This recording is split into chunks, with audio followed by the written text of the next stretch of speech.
महाराष्ट्राच्या जनतेनं पुन्हा एकदा महायुतीवरच आपला विश्वास दाखवला. महायुती सर्वात मोठा पक्ष म्हणून स्थापित. मुख्यमंत्री देवेंद्र फडणवीस यांचं वक्तव्य. मुख्यमंत्री देवेंद्र फडणवीस यांनी पत्रकार परिषद घेत जिल्हा परिषद आणि पंचायत समिती सार्वत्रिक निवडणुकीत महायुतीने मिळवलेल्या दणदणीत विजयाबाबत वक्तव्य केलं आहे.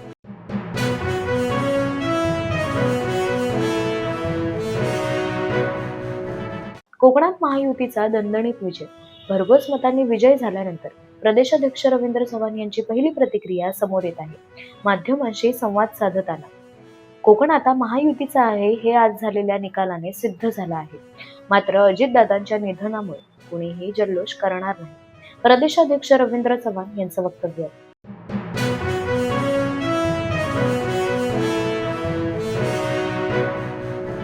भाजपा का कार्यकर्ता कभी हारता नहीं है, वो जीतता है या फिर सीखता है. मंत्री चंद्रशेखर बावनकुळे यांचं ट्विट. जिल्हा परिषद आणि पंचायत समिती सार्वत्रिक निवडणुकीमध्ये महायुतीने दणदणीत विजय मिळवला. याबाबत मंत्री चंद्रशेखर बावनकुळे यांनी आपल्या एक्स अकाउंटवर ट्विट शेअर केलं आहे.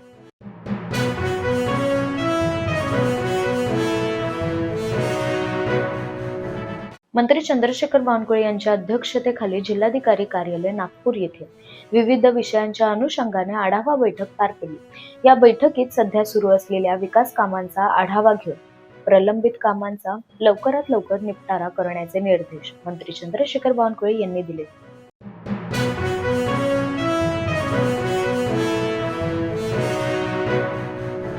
राणे ब्रँडचा अर्थ म्हणजे सिंधुदुर्ग जिल्ह्याचा विकास. सिंधुदुर्ग जिल्ह्यामध्ये महायुतीला हरवण्याची ताकद महाविकास आघाडीमध्ये नाही. पालकमंत्री नितेश राणे यांचं वक्तव्य. पालकमंत्री नितेश राणे यांनी पत्रकार परिषद घेत सिंधुदुर्ग जिल्हा परिषद आणि पंचायत समिती सार्वत्रिक निवडणुकीमध्ये महायुतीने मिळवलेल्या दणदणीत विजयाबाबत वक्तव्य केलं आहे. पाहूयात पालकमंत्री नितेश राणे यांची पत्रकार परिषद. सिंधुदुर्गाच्या इतिहासामध्ये पहिल्यांदा ज्या दिशेने आता महायुतीचे निकाल लागत आहेत त्या दृष्टिकोनातून जिल्हा परिषदेमध्ये 50 पैकी 46 ते 47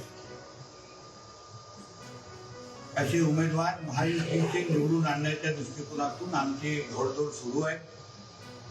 आतापर्यंत आलेले जे निकाल आहेत त्याप्रमाणे भारतीय जनता पक्ष 21, शिवसेना 8, अपक्ष 5 आणि उबाटा 2 हे आतापर्यंत जाहीर झालेले निकाल आहेत. पण बहुतेक जागी जिथे आम्ही माहिती घेतोय तिथे महायुतीचे उमेदवार मोठ्या फरकाने पुढे आहेत. काही भागात काउंटिंग बाकी आहे. पण मला विश्वास आहे की 2007 मध्ये एकदा राणे साहेबांच्या नेतृत्वाखाली 50 मधून 42 उमेदवार आमचे निवडून आले होते. आता परत एकदा सन्मान्य राणे साहेबांच्या नेतृत्वात जे आम्ही जिल्हा परिषद पंचायत समित्या लढवल्या, आमचे मुख्यमंत्री म्हणून आदरणीय देवेंद्र फडणवीस साहेब, उपमुख्यमंत्री आमचे एकनाथ शिंदेजी, दुसरा उपमुख्यमंत्री आमच्या सुमित्राताई पवार यांच्या सगळ्यांच्या नेतृत्वावर विश्वास ठेवण्याचं काम आमच्या सिंधुदुर्गच्या जनतेने परत एकदा केलेलं आहे. आमचे प्रदेश अध्यक्ष रवी चव्हाणजी यांनी जे काय मार्गदर्शन आम्हाला केलं, जो पाठिंबा आम्हाला दिला, त्याच्यामुळे आम्ही सांघिक काम अतिशय चांगल्या पद्धतीने करू शकलो. सिंधुदुर्गाचा विकास, ग्रामीण भागाचा विकास आता अजून ताकदीने करण्याची एक चांगली संधी आम्हाला चालून आलेली आहे. आज केंद्रात आणि राज्यात भारतीय जनता पक्ष, एनडीए आणि महायुतीचं सरकार आहे आणि म्हणून सत्तेच्या माध्यमातून आमच्या या ग्रामीण भागाच्या शेवटच्या टोकापर्यंत विकास पोहोचवण्याचं काम आता आम्ही आमच्या जिल्हा परिषद पंचायत समितीच्या माध्यमातून करू. आज भरपूर निधी देऊन जसा राणे साहेबांनी उल्लेख केला होता किंवा एक संकल्प केला होता की आमच्या जिल्ह्याचं दरडोई उत्पन्न हे 4.5 लाखाच्या घरात आम्हाला घेऊन जायचं आहे, त्या दिशेने आता आम्ही जिल्हा परिषद पंचायत समितीच्या सत्ता केंद्राचा वापर करू. जिल्ह्याच्या प्रत्येक वर्गाचा, समाजाचा विकास करण्याचं ध्येय आता आम्ही यापुढे करणार आहोत. आलेले जे 5 अपेक्षा आहेत ते तसं म्हटलं तर भारतीय जनता पक्ष हे बंडखोर म्हणून त्याच्यात आपण उल्लेख करू शकता. मला प्रामाणिक पद्धतीने वाटतं की ह्या जिल्ह्यामध्ये भारतीय जनता पक्षाने महायुतीला हरवण्याची ताकद ना उभाटामध्ये आहे ना महाविकास आघाडीमध्ये. पण आम्ही अगर आमचं घर नीट अतिशय व्यवस्थित पद्धतीने ठेवलं असतं, महायुती म्हणून आम्ही सांघिक लढलो. पण हे जे काय अपक्ष आणण्याचा जो काय प्रकार झालेला आहे तो निश्चित पद्धतीने महायुतीला ज्या एवढं चांगल्या आनंदाच्या याच्यामध्ये गालबोट लावणारे आहेत. हे जे अपक्ष काही जे सावंतवाडी मतदारसंघ इकडे आलेले आहेत त्यांनी रवी चव्हाणजींच्या नावाचा वापर करून त्यांचा आम्हाला पाठिंबा असं सांगून हे अपक्ष भारतीय जनता पक्षाच्या अधिकृत कमळ चिन्हाला पाडून आलेले आहेत. हे निश्चित पद्धतीने ना रवी चव्हाणजींना मान्य असेल तर आम्हाला कोणालाच मान्य आहे. शेवटी जेव्हा महायुतीचा निर्णय आम्ही लोकांनी केला तेव्हा राणे साहेब, फडणवीस साहेब, रवी चव्हाणजी, एकनाथ शिंदेजी या सगळ्यांच्या सहमतीने आम्ही हा निर्णय केलेला आहे. पण तरीही एका बाजूला शर्टावर आम्ही कमळ चिन्ह लावतो आणि दुसऱ्या बाजूने कमळ चिन्हाचाच उमेदवार पाडण्यासाठी आम्ही ताकद लावतो. आज अगर खऱ्या अर्थाने तुम्ही आकडे बघितले तर 21, 8 आणि हे 5 हे भारतीय जनता पक्षाच्या कार्यकर्ते म्हणून ते लढले, निवडून आले. तेही आज आमच्याकडे आले. आज आपल्या त्यांनी ताकद लावली असती आमच्या बरोबर तर महायुती म्हणून आमचा एकतर्फी विजय झाला. मी तो बोलतो 50 ते 50 आमचे सगळेचे सगळे उमेदवार आज जिंकून येण्याची अतिशय चांगली आणि सकारात्मक परिस्थिती आज सिंधुदुर्ग जिल्ह्यामध्ये होती.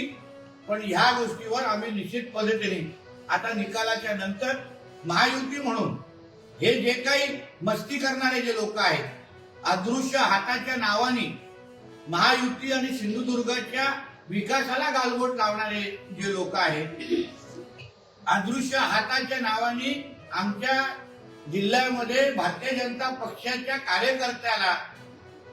कार्यकर्त्याच्या विरोधात काम करणारे हे जे लोक आहेत त्या अदृश्य हाताला आता बाजूला करण्याची वेळ निश्चित पद्धतीने आलेली आहे. म्हणून परत एकदा या विजयासाठी मी आदरणीय राणे साहेब आणि आमचे फडणवीस साहेब, आमचे एकनाथ शिंदेजी, आमचे रवी चव्हाणजी या सगळ्या जणांचं मनापासून अभिनंदन करतो. आमच्या भारतीय जनता पक्ष आणि शिवसेना, राष्ट्रवादी काँग्रेसचे सगळेच कार्यकर्ते अतिशय प्रामाणिक पद्धतीने आमचे जिल्हाध्यक्ष प्रभाकर सावंतजी असतील, आमचे जिल्हा प्रमुख आमचे दत्ता सामंतजी असतील, संजू परबजी असतील, राष्ट्रवादी काँग्रेसचे जिल्हाध्यक्ष अभिज नाईक असतील, यांच्या सगळ्यांच्या मदतीने सहकार्याने आमचे सगळेच कार्यकर्ते गावातल्या प्रत्येक महायुतीच्या कार्यकर्त्यांनी आणि दुसऱ्याला ताकद देऊन ताकदीने ह्या निवडणुकीसाठी काम केलं. आणि म्हणूनच महाराष्ट्रामध्ये मला विश्वास आहे पहिल्या 3 क्रमांकामध्ये आमच्या सिंधुदुर्ग जिल्हा परिषद पंचायत समितीचा निकाल निश्चित पद्धतीने आला असेल.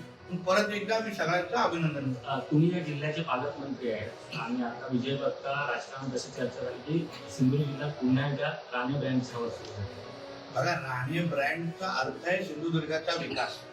शेवटी ह्या जिल्ह्याला 1990 पासून तो आतापर्यंत जो काय प्रवास जिल्ह्याने केला, आमच्या इकडे लाल मातीचे रस्ते पासून आज कॉन्क्रीटचे रस्त्याने वाडीमध्ये घेऊन जाणारे रस्ते, टँकर मुक्त आमचा जिल्हा, हे सगळी राणे साहेबांनी ह्या जिल्ह्याला ज्या पद्धतीने वाढवलं, ताकद दिली, विकासाच्या मार्गावर घेऊन गेले.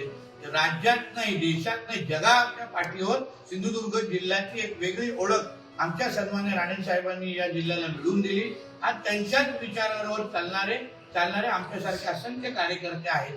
आणि म्हणून राणे ब्रँड म्हणजे सिंधुदुर्गाचा विकास, राणे ब्रँड म्हणजे सिंधुदुर्गाचं दरड उत्पन्न वाढवणं, राणे ब्रँड म्हणजे सिंधुदुर्गाच्या तरुण तरुणीला 2 हाताला काम देऊन परत एकदा त्यांना स्वघरी आणणं, याला राणे ब्रँड म्हणतात. आणि म्हणून या राणे ब्रँडला ताकद देण्यासाठी जे काय आमच्या आदरणीय फडणवीस साहेबांनी आतापर्यंत जे आमच्या बरोबर उभे राहिले, आम्हाला ताकद दिली, त्यामुळे आज आम्ही एवढा मोठा विजय आम्ही मिळू शकतो. सिंधुदुर्ग जिल्ह्यात विकासाचा मुद्दा तुम्ही घेतला, त्याचबरोबर तुम्ही एक महत्वाचा मुद्दा म्हटलेला की खासदार नारायण राणे यांचा 75वा वाढदिवस आहे आणि त्या निमित्ताने सर्वांनी मतदान करावं, त्याला यश दिले का सिंधुदुर्गाने? बघा, आज आम्ही निवडणुका लढवत असताना मी आदरणीय आमदार निलेश राणे साहेब असतील, आदरणीय आमचे दीपक केसरकर जे असतील, यांनी तर अतिशय उत्तम त्यांच्या मतदारसंघामध्ये काम केलेलं होतं. आज निलेशजींच्या मतदारसंघामध्ये एकतर्फी निकाल सगळीकडे लागलेला आहे. दीपकजींच्या मतदारसंघामध्ये पण बरेपैकी निकाल लागलेला आहे. आणि म्हणून आम्ही सगळेजण एकत्र म्हणून, जसं तुम्हाला सांगितलं, यावेळी राणे साहेबांच्या 75वा वाढदिवस आहे आणि म्हणून राणे साहेबांच्या वाढदिवसाच्या निमित्ताने मी असो, आदरणीय निलेशजी असो आणि सगळेच राणे साहेबांच्या विचाराचे कार्यकर्ते, भारतीय जनता पक्ष, शिवसेना, राष्ट्रवादीचे कार्यकर्ते एकत्र मिळून आज आम्ही राणे साहेबांच्या 75व्या वाढदिवसाला एक सर्वात मोठं गिफ्ट, म्हणजे जसं मी उल्लेख केला की सिंधुदुर्गाच्या इतिहासामध्ये 42 सर्वात टॉप आकडा होता. आता त्याच्याही पुढे जाण्याची घोडदौड आमची सुरू आहे. पण मला विश्वास आहे राणे साहेब हे सगळे निकाल ऐकल्यानंतर निश्चित पद्धतीने आनंदी होतील आणि समाधानी. आज एकनाथ शिंदेचा वाढदिवस आहे, त्यांनाही गिफ्ट असेल तर बघा, निलेशजी या मतदारसंघामध्ये 3 मधून 2 आमदार शिवसेनेचे आहेत. आदरणीय निलेशजींनी तेव्हाच आपल्या भाषणामध्ये जेव्हा शिंदे साहेब आले होते तेव्हाच त्यांनी सांगितलं की आम्ही सिंधुदुर्ग जिल्हा परिषद तुम्हाला जिंकून देऊ, तुम्हाला 9 तारखेला भेट देऊ. म्हणून निलेशजींच्या माध्यमातून, आमच्या केसरकरजींच्या माध्यमातून आम्ही सगळेजण सिंधुदुर्गातून गिफ्ट पॅक करून आमच्या एकनाथ शिंदे साहेबांकडे ठाण्याकडे पाठवलं आणि आम्हाला विश्वास आहे निलेशजी तिथे सुखरूप पोहोचवतो. सर, लोकसभा असेल, विधानसभेनंतर पुन्हा एकदा एकूण जनतेने ठाकरेंना नाकारल्याचं बघायला मिळतं. फक्त 2 जागा त्यांना मिळाल्या जातात. आणि शेवटी एक लक्षात घ्या, नाकारण्याची कारण आहेत ना. संधी पण 14 नंतर गेली. 14 ते 22 पर्यंत ठाकरेंच्या विचारांचे, उद्धव ठाकरेंच्या विचारांचे सगळेच उमेदवार, खासदार, आमदार निवडून यायचे. पण नेमकं सिंधुदुर्गाच्या विकासासाठी काय केलं? सगळी जनता शून्य आहे. जनता बघते, अनुभव घेते. आमच्यासाठी काम करणारे कोण आहेत? आज एवढी सत्ता त्यांच्याकडे पण होती, पण मुख्यमंत्री त्यांच्या घरातले होते. तरी पण जिल्ह्यातले प्रश्न ते सोडू शकले नाही. पर्यटनाच्या माध्यमातून रोजगार आणू शकले नाही. फक्त मोठ्या प्रकल्पांना विरोध केला का? राणेंचा द्वेष म्हणून. पण स्वतःनी काय प्रकल्प आणले? मुलांना कुठला रोजगार दिला? म्हणून आमच्या जिल्ह्यातल्या जनतेने सगळ्या काही गोष्टी ओळखल्यानंतर मला असं वाटतं आता उद्धव ठाकरेंच्या पक्षाला आणि त्यांच्या सर्व सहकाऱ्यांना योग्य ती जागा दाखवण्याची सुरुवात केलेली आहे. आणि यापुढे काम दाखवूनच मतं मिळवा, विकास दाखवूनच मतं मिळवा, ही भूमिका आमच्या मतदारांची असल्यामुळे मला विश्वास आहे यापुढे महायुतीचाच विजय सैन्य होणार. अपक्ष उमेदवारांना पुन्हा स्वगृही घेणार का? अपक्ष उमेदवार जे आता तो पक्षांतर्गतला विषय आहे. आम्ही सगळेजण एकत्र बसू. मी आहे, निलेशजी आहे, दीपक केसरकरजी आहेत, प्रभाकरजी, दत्ता सावंत, सगळेजण आम्ही एकत्र, सतीश सावंतजी, सगळेजण एकत्र बसू. एकत्र बसून काय निर्णय घ्यायचा आम्ही पुढे ठरवणार आहोत. आम्ही शेवटी आमच्या कमळ चिन्हाच्या उमेदवारांवर पाडून अगर असं कोण कुठल्या पद्धतीने भूमिका घेत असेल तर मग त्यांना किती जवळ घ्यायचं ही भूमिका पण महायुती म्हणून आम्ही निश्चित पद्धतीने घेऊ. सर, राज्यात देखील देवाभाऊंची क्रेज कायम पाहायला मिळाली. सर्वाधिक मोठा पक्ष हा भाजपाचा ठरतो. बघा, या महाराष्ट्र राज्यामध्ये सबकुछ देवाभाऊ अशी भूमिका आहे. लोकसभेपासून मग विधानसभा झाली, साहेबांच्या नेतृत्वात आपण विधानसभा जिंकली, मग नगरपंचायतीमध्ये पण भारतीय जनता पक्ष हा 1 नंबरचा पक्ष राहिला. आज जिल्हा परिषदेमध्ये पण भारतीय जनता पक्ष 1 नंबरचा पक्ष राहिलेला आहे. त्याच्याबरोबर ते सगळे महायुतीचे पक्ष त्यांच्या बरोबर आहेत. पण शेवटी आदरणीय देवेंद्र फडणवीस साहेबांच्या नेतृत्वावर दाखवलेला हा विश्वास, मुख्यमंत्री म्हणून गेली 1 वर्ष देवेंद्र फडणवीस साहेबांनी महाराष्ट्राच्या विकासाला जी काही चालना दिलेली आहे, आज देशामध्ये सर्वात 1 क्रमांकाचं राज्य हे महाराष्ट्र आहे. आणि ही जनता पाहते, अनुभवते आहे. आज देवाभाऊच्या असलेलं महाराष्ट्र त्यांच्या बरोबर मंत्री म्हणून काम करत असताना मला विश्वास आहे ह्या पुढचे 25 वर्ष तरी या महाराष्ट्रामध्ये सबकुछ देवाभाऊच असतात. सर, हिंदी में जीत के बारे में क्या कहेंगे आप? आज फिर एक बार हमारे सिंधुदुर्ग की जनता ने हमारे महायुति को, मतलब भारतीय जनता पार्टी, शिवसेना और राष्ट्रवादी कांग्रेस के हमारे महायुति को लैंडस्लाइड विक्ट्री, जिसको हम लोग कहते हैं, इस 2 लैंडस्लाइड विक्ट्री आपने विधानसभा में लेके आज मिनी विधानसभा, सेमीफाइनल विधानसभा में भी फिर एक बार हमारे भारतीय जनता पक्ष प्रेरित महायुति को आज ज्यादा से ज्यादा सीटें, मतलब आज अगर हम लोग अनुमान लगाए तो 50 में से 47 सीट हम लोग को मिल सकते हैं. इस तरीके के रुझान सब जगह शुरू है. उस तरीके का मेजोरिटी सब जगह दिख रही है. सिंधुदुर्ग के इतिहास में पहली बार इतनी बड़ी लैंडस्लाइड विक्ट्री महायुति को मिली है। इसके सारा का सारा श्रेय हमारे खासदार जिनके लीडरशिप में, एमपी जो सांसद जिनके लीडरशिप में हमने ये चुनाव लड़ा, वो हमारे नारायण राणे जी, हमारे मुख्यमंत्री देवेंद्र फडणवीस जी, हमारे उप मुख्यमंत्री हमारे एकनाथ शिंदे जी, हमारे दूसरे उप मुख्यमंत्री पवार मैडम, इनके सबके नेतृत्व नीचे मैं हूँ, हमारे विधायक नीलेश राणे जी हो, दूसरे विधायक हमारे दीपक केसरकर जी हो, हम सब लोग ने मिलकर महायुति के हर एक कार्यकर्ता ने ताकत लगा के आज इतनी बड़ी लैंडस्लाइड विक्ट्री, हिस्टोरिक विन जिसको हम लोग कहते हैं, वो हम लोग ला सके। इसके लिए मेरे भारतीय जनता पार्टी, शिवसेना, राष्ट्रवादी कांग्रेस के सभी कार्यकर्ताओं को मैं तहे दिल से धन्यवाद देता हूँ। उसके साथ हमारे मतदारों को भी दिल से धन्यवाद दूंगा कि उन्होंने हमारे नेतृत्व पर, लीडरशिप पे जो विश्वास दिखाया है। हमने पिछले एक साल जो महायुति के सरकार के माध्यम से जो उनके लिए काम किए हैं, जो शुरुआत की है, उस शुरुआत के एक साल में अगर उनका अप्रूवल हमको इस तरह चुनाव के माध्यम से मिलता है, तो आगे आने वाले 4 साल भी हम लोग और सिंसियरली काम कर सकेंगे, ताकत से काम कर सकेंगे। इसलिए सबका तहे दिल से धन्यवाद दूंगा। नहीं